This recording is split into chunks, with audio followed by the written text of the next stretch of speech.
আচ্ছা, অন্ধকার নামলে কি আপনাদেরও কখনো মনে হয় যেন কেউ অদেখা চোখে আপনাকে লক্ষ্য করছে? যেন শূন্য ঘরের ভেতরেও কারো উপস্থিতি আছে? সুপ্রিয় শ্রোতা বন্ধুরা, আসসালামু আলাইকুম। আশা করছি সবাই বেশ ভালো আছেন। আজ আমি নিয়ে এসেছি অলৌকিক সত্যর আরেকটি ভীতিকর কাহিনী। এই ঘটনা আমাদের কাছে পাঠিয়েছেন গাজীপুরের মোহাম্মদ রিফাত। নতুন একটি বাড়িতে উঠে তিনি আর তার পরিবার যা অভিজ্ঞতা করেছেন তা শুধু ভয় নয়, বরং এক অজানা আতঙ্ক। আপনিও যদি চান যে আপনার অথবা আপনার আশেপাশে কারো সাথে ঘটে যাওয়া কোনো সত্য ঘটনা আমাদের সাথে শেয়ার করবেন, তাহলে আমাদের লিখে পাঠাতে পারেন ইমেইলে। আর যদি চান আপনার কথা যেন সরাসরি দর্শক শুনতে পায়, তাহলে রেকর্ড করেও পাঠাতে পারেন। আমাদের ইমেল অ্যাড্রেস অলৌকিকসত্ত্ব@gmail.com। আপনাদের সুবিধার্থে ডেসক্রিপশন বক্সে আমাদের ইমেল অ্যাড্রেস দেওয়া আছে। আপনাদের কাছে একটা ছোট্ট অনুরোধ থাকবে। আপনাদের মধ্যে যারা এখন আমাদের চ্যানেলটি সাবস্ক্রাইব করেননি, তারা দয়া করে সাবস্ক্রাইব করে দিবেন। কারণ প্রতিদিন আমরা আপনাদের জন্য নিয়ে আসি ভয়ঙ্কর সব ভৌতিক সত্য ঘটনা, সাথে রহস্য আর অমীমাংসিত কাহিনী। তাই যদি চান নতুন ঘটনা আপলোড হওয়ার সাথে সাথেই নোটিফিকেশন যেন আপনার কাছে চলে যায়, তাহলে অবশ্যই বেল আইকনে ক্লিক করে অল করে রাখবেন। আর যারা ইতিমধ্যে সাবস্ক্রাইব করেছেন, তাদের প্রতি রইল আমার আন্তরিক ভালোবাসা আর অন্তরের অন্তঃস্থল থেকে ধন্যবাদ। কারণ আপনাদের কারণেই এই যাত্রা এতটা বিশেষ হয়ে উঠেছে। তাহলে আর কথা বাড়াবো না, আলো নিভিয়ে মনকে শক্ত করুন। কারণ এখন আমরা হারিয়ে যাচ্ছি রিফাতের ভয়াল অভিজ্ঞতায়। আসসালামু আলাইকুম ভাইয়া, আমি রিফাত। ২ মাস আগে গাজীপুর শহরের কোল ঘেঁষে একটি পুরনো জমি কিনে আমার পরিবার সহ নতুন একটি দোতলা বাড়িতে উঠেছি। চারপাশে গাছপালা, কিছুটা নির্জন পরিবেশ হলেও প্রথম দিকে ভালোই লেগেছিল। আমার পরিবারে ছিলাম আমি, আমার স্ত্রী মায়া, ছোট ভাই রুমেল আর আমার মা-বাবা।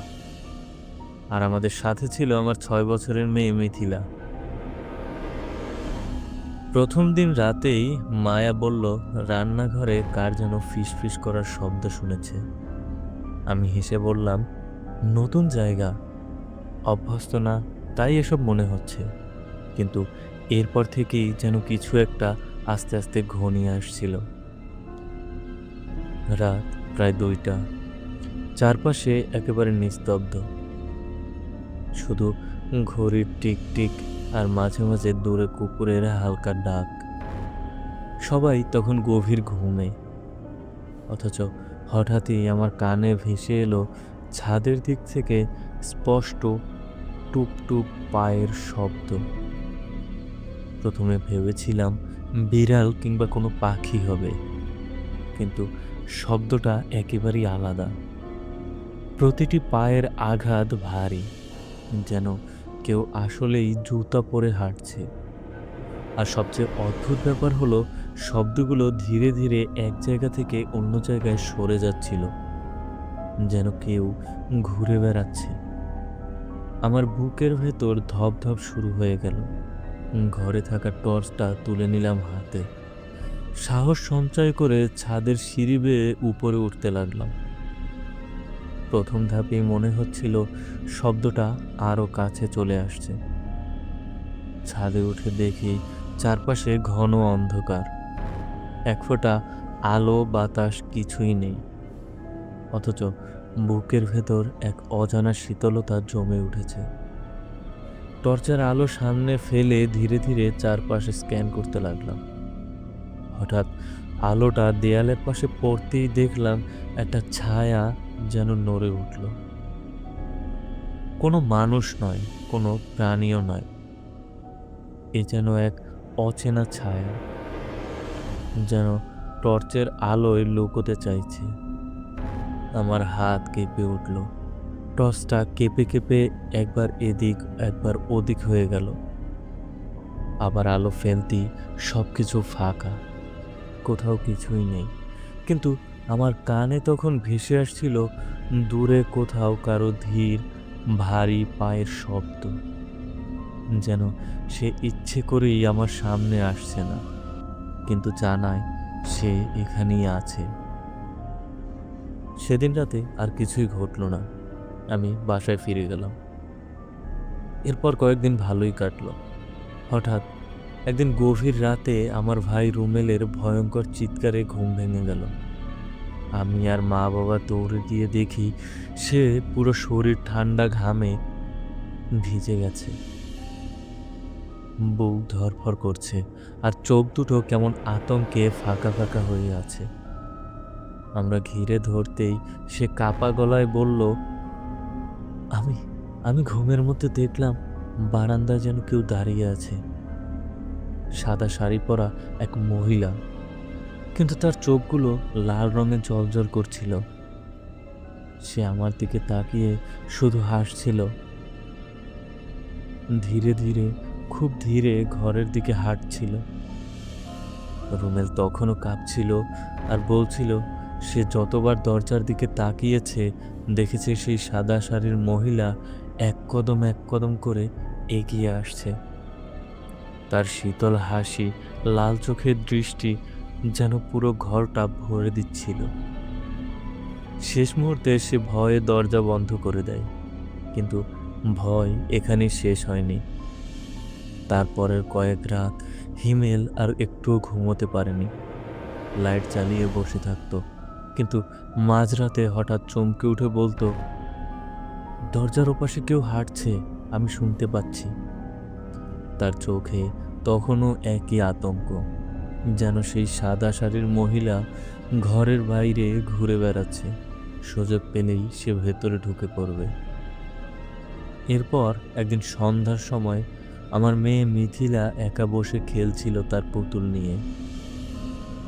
হঠাৎ আমি লক্ষ্য করলাম সে থেমে গেছে, চোখ দুটো জানালার দিকে স্থির হয়ে আছে, তার ঠোঁটে কোনো শব্দ নেই। আমি অবাক হয়ে কাছে গিয়ে জিজ্ঞেস করলাম, মিথিলা, কি হলো মা? কেন খেলনা ফেলে চুপ করে বসে আছো?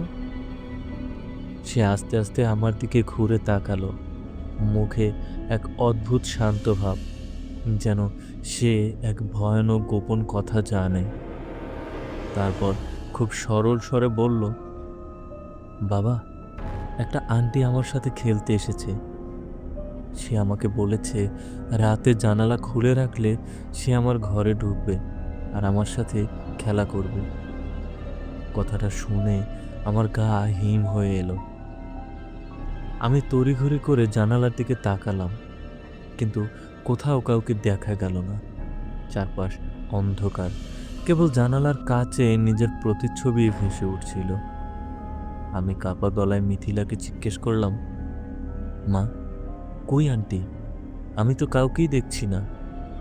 মিথিলা মৃদু হেসে ফিসফিস করে বলল, ওরা শুধু আমার সাথে কথা বলে, তুমি ওদের দেখতে পারবে না। আমার বুকের ভেতর ঠক ঠক শুরু হলো। আরো ভয়ঙ্কর হলো যখন সে জানালার দিকে আঙুল তুলে বলল, ওই যে এখনো দাঁড়িয়ে আছে, হেসে হেসে আমাকে ডাকছে। কিন্তু আমি তাকাতেই সেখানে কেবল অন্ধকার, আর কিছুই নেই। সেদিনের পর থেকে প্রতি রাতে মিথিলা একই কথা বলতো, আন্টি আবার আসবে, বাবা শুধু জানালাটা খুলে রেখো। আমরা কেউ কিছু দেখতে পেতাম না, কিন্তু মিথিলা যেন তার অদৃশ্য খেলার সাথীর সাথে নিরবিচ্ছিন্ন যোগাযোগে ছিল। সে খেলার কথা বলতো, আন্টির হাসির নকল করত, আর কখনো কখনো মাঝরাতে হঠাৎ ঘুম ভেঙে গিয়ে বলে উঠত, বাবা, আন্টি জানালার ওপাশ থেকে তাকিয়ে আছে।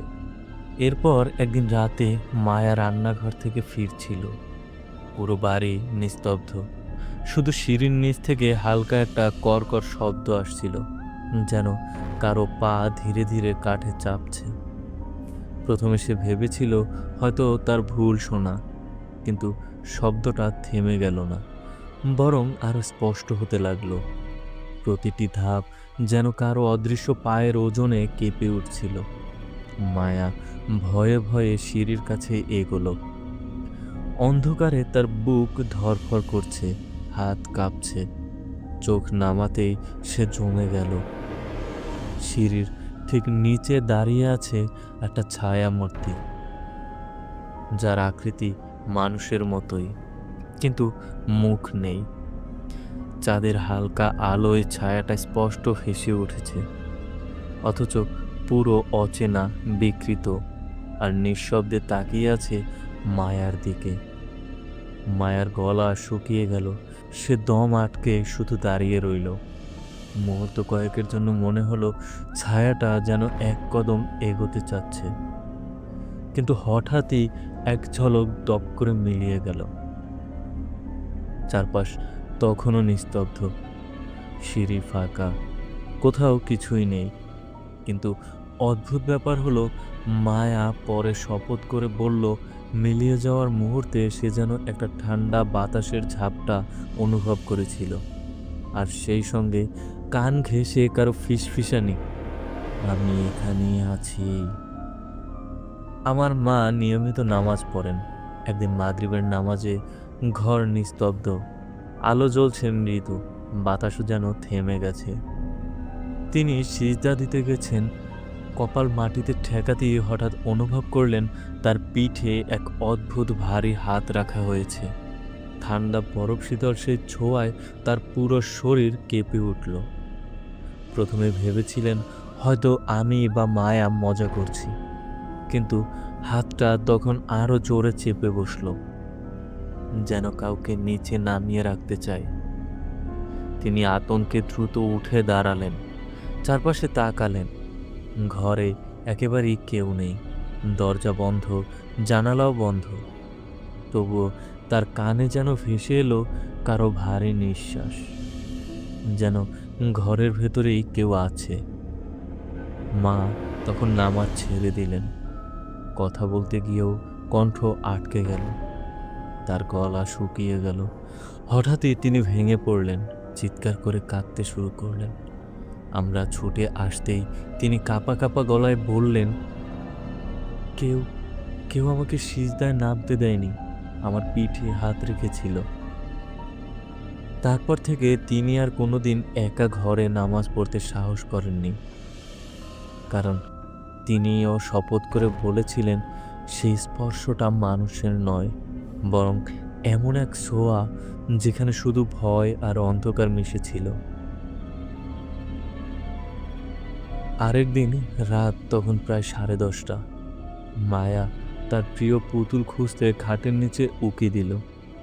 হঠাৎই ঘরের বাতাস ভারী হয়ে এলো, একটা ঠান্ডা ঝাপটা যেন ঠিক তার মুখে আছড়ে পড়ল। সে চমকে উঠে কেঁপে কেঁপে বলল, খাটের নিচে চোখ। আমরা ছুটে গিয়ে দেখি মায়া ফ্যাকাশে হয়ে আছে। তখনও তার আঙুল কাঁপতে কাঁপতে খাটের নিচে ইশারা করছে। আমি সাহস করে নিচে টর্চ ফেলতেই কিছু সেকেন্ডের জন্য লালচে দুটো চোখ জ্বলজ্বল করে তাকিয়ে রইল, ঠিক যেন মানুষ নয়, কোনো পশুও নয়, এক অদ্ভুত শূন্য চোখ, তবুও তীব্র দৃষ্টি। আলো পড়তেই সেগুলো হঠাৎ মিলিয়ে গেল। আমরা দ্রুত খাট সরালাম, কিন্তু খাটের নিচে কিছুই নেই, শুধু নিস্তব্ধতা আর অদৃশ্য ভারী উপস্থিতি। ঠিক তখনই মেঝের দিকে তাকিয়ে আমরা জমে গেলাম। টালমাটাল অন্ধকারে স্পষ্ট দেখা যাচ্ছিল ভেজা ছোট ছোট পায়ের ছাপ। খাটের নিচ থেকে শুরু হয়ে বারান্দার দিকে এগিয়ে গেছে। কিন্তু জানেন সবচেয়ে ভয়ের কি ছিল?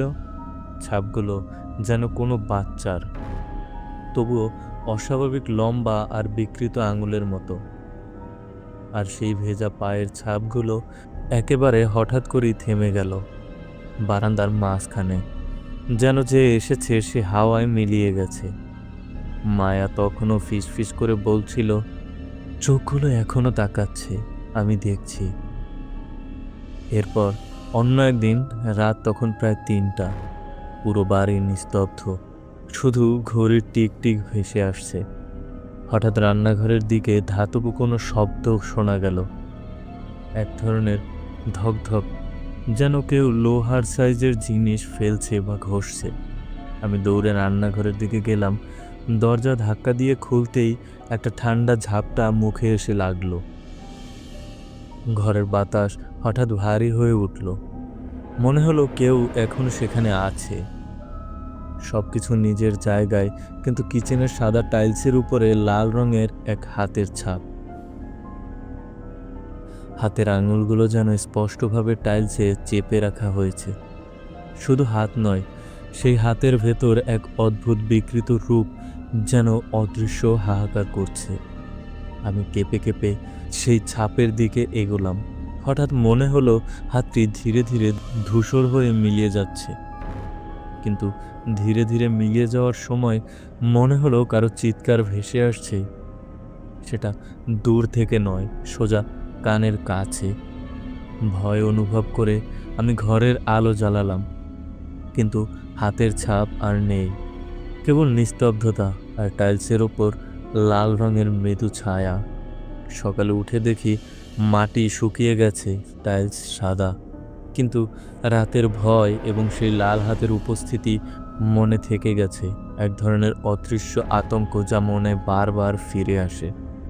আমার বাবা বলতেন, রাতে প্রায়ই ঘুমের মধ্যে কিংবা নিস্তব্ধ রাতে তিনি শোনেন কারো ফিসফিসানি। কানে কানে ভেসে আসে খুব ধীরে ধীরে, প্রায় অচেনা সুরে, চলো চলো, এরকম কোনো শব্দ। প্রথমে তিনি ভেবেছিলেন হয়তো স্বপ্ন, কিন্তু প্রতি রাতে সেই শব্দ আরো স্পষ্ট হতে লাগলো। শোনার সঙ্গে সঙ্গে ঘরের বাতাস হালকা কম্পমান লাগছিল, যেমন কারো অদৃশ্য পায়ের চাপ মেঝে ছুঁয়ে যাচ্ছে। এক রাতে হঠাৎই শব্দগুলো আরো কাছে আসলো। চোখ বন্ধ করে মনে হলো কেউ বাবার কানের ঠিক পাশে দাঁড়িয়ে তাকে টানছে। হঠাৎ বাবা অজ্ঞান হয়ে পড়লেন। পুরো ঘর তখন একেবারে নিস্তব্ধ। কিছুক্ষণ পর যখন চোখ খুললেন, তার মুখে চরম আতঙ্ক। তার হাত কেঁপে উঠছে আর কণ্ঠে কেঁদে ওঠার ফিসফিসানি। তিনি কেঁদে কেঁদে বললেন, আমি আমি যেতে চাই না ওদের সাথে, আমি চাই না যেতে। আর চোখের ভয়, তার কণ্ঠের কম্পন, শুনতে পেলাম যেন রাতের অন্ধকার নিজেই কথা বলছে। কেউ বা কিছু তাকে ডেকে নিয়ে যেতে চাচ্ছে, অদৃশ্য, অনন্ত, নিষ্ঠুর। আর সেই রাত থেকে বাবা আর কখনো ঘুমের আগে একা থাকেননি, কারণ তিনি জানতেন যে শোনাচ্ছে চলো চলো সে এক অদৃশ্য শক্তি যা শুধু অপেক্ষা করছে। এরপর আমরা খোঁজখবর নিয়ে জানতে পারি যে জায়গায় আমাদের বাড়ি দাঁড়িয়ে আছে, একসময় সেখানে একটি হাফিজিয়া মাদ্রাসা ছিল। শান্ত, শিক্ষার আলো ছড়িয়ে থাকা সেই মাদ্রাসায় এক ছাত্র রহস্যজনকভাবে নিখোঁজ হয়ে যায়। কিন্তু শোনা যায় নিখোঁজ হওয়ার রাতের পর থেকেই সেই জায়গায় অদ্ভুত ফিসফিসানি ও ছায়ার উপস্থিতি দেখা যেত। পরবর্তীতে স্থানীয়রা ভয়ে ফিসফিসানি শুনে বুঝতে পারে ছাত্রটিকে সন্দেহভাজন জাদুটোনা করার অভিযোগে কূপে ফেলে মেরে ফেলা হয়েছিল। কূপটি তখনই বালি দিয়ে ঢেকে দেওয়া হয়, যেন কেউ কখনোই সত্যিটা না দেখতে পায়। কিন্তু এই অদৃশ্য কূপের দম বন্ধ করার রহস্য, মৃত আত্মার অভিশপ্ত ক্ষুধা আজও এই জায়গায় বেঁচে আছে। এবং আমাদের বাড়ি সেই কূপের ঠিক ওপরে, যেখানে বালি ঢেকে সত্য লুকানো হয়েছিল। রাত হলে সেই জমিতে হালকা কম্পন বা হাওয়ার ফিসফিসানি শুনলে মনে হয় কেউ আমাদের দিকে তাকিয়ে আছে, যেন মৃত আত্মা অপেক্ষা করছে, যেন কেউ তার চিৎকারের প্রতিশোধ নিতে ঘর ভরা নিস্তব্ধতা ভেঙে দিচ্ছে। এখান থেকে আমরা বুঝতে পারি ভয় শুধু অতীতের ঘটনা নয়, এটি এই মাটির মধ্যেই জমে থাকা এক অদৃশ্য নিষ্ঠুর শক্তি, যা প্রতিনিয়ত আমাদের চারপাশে বেঁচে আছে। আমরা আজও সেই বাড়িতেই থাকি। ঘরে নিরাপত্তার জন্য ক্যামেরা বসিয়েছি, পুজোর দিয়ে পানি পড়া ছিটিয়েছি, প্রতিটি কোণ পরিষ্কার করেছি। তবুও রাত হলে নীরবতা যেন এক অদ্ভুত সুরে ঘর জুড়ে নেমে আসে। জানালার পাশে দাঁড়িয়ে তাকালে মনে হয় কেউ আমাদের দিকে চুপচাপ তাকিয়ে আছে। কোনো শারীরিক আকার নয়, শুধু ছায়া আর লাল চোখের অদৃশ্য দৃষ্টি, যা অদৃশ্যভাবে ঘরের প্রতিটি কোণ ঘেঁষে বেড়ায়। কখনো কখনো আমরা শুনি হালকা টুপটাপ পায়ের শব্দ বা অদ্ভুত ফিসফিসানি, যা শুধু আমাদের কানের কাছে এসে ভেসে যায়। একসময় মনে হয় কেউ নেই, কিন্তু পরের মুহূর্তে কিছুই না দেখা গেলেও হালকা কম্পন আমাদের শরীরে দাগ কেটে যায়। এমনই রাতে মা শুয়ে শুয়ে হঠাৎ চিৎকার দেন, কাছে গেলে দেখেন জানালার বাইরে অদৃশ্য কোনো শক্তি দাঁড়িয়ে আছে, শুধু আমাদের দেখছে। আর সেই দৃষ্টি, সেই অদৃশ্য উপস্থিতি আমাদের মনে করিয়ে দেয় ওরা এখানেই আছে, আমাদের চারপাশে, ঘরের প্রতিটি কোণায়, এবং শুধু আমাদেরই নয়, সবসময় আমাদের লক্ষ্য করে থাকে। এখনও রাত হলে ঘরের নিস্তব্ধতা আমাদের মনে করিয়ে দেয় যে অতীত লুকানো ছিল কূপের তলায়, সে অতৃপ্ত আত্মা আজও আমাদের সাথে বসবাস করছে। শ্রোতা বন্ধুরা, গাজীপুরের রিফাত আর তার পরিবারের এই অভিজ্ঞতাগুলো শোনার পর মনে কি প্রশ্ন জাগছে? এগুলো কি নিছক কাকতালীয় ঘটনা, নাকি সত্যি সেই পুরনো কূপে বন্দি আত্মাগুলো আজও মুক্তি পায়নি? আমরা কি আসলেই সব কিছু দেখি, নাকি আমাদের চোখের অগোচরই অন্য এক জগৎ প্রতিদিন আমাদের ছায়ার মতো ঘিরে রাখে? ভাবুন তো, যদি আপনার ঘরেই এমন কিছু ঘটে, তখন আপনি কি শুধু এটাকে স্বপ্ন বলেই এড়িয়ে যাবেন, নাকি বিশ্বাস করবেন যে আমাদের চারপাশে অদৃশ্য কিছু সত্যিই আছে? তাহলে আজকের মতো এখানেই শেষ করছি। আবার আসব নতুন এক অলৌকিক সত্য নিয়ে। ততক্ষণ ভালো থাকুন, সুস্থ থাকুন, আর অন্ধকারকে ভয় করলেও শুনতে থাকুন অলৌকিক সত্য। আল্লাহ হাফেজ।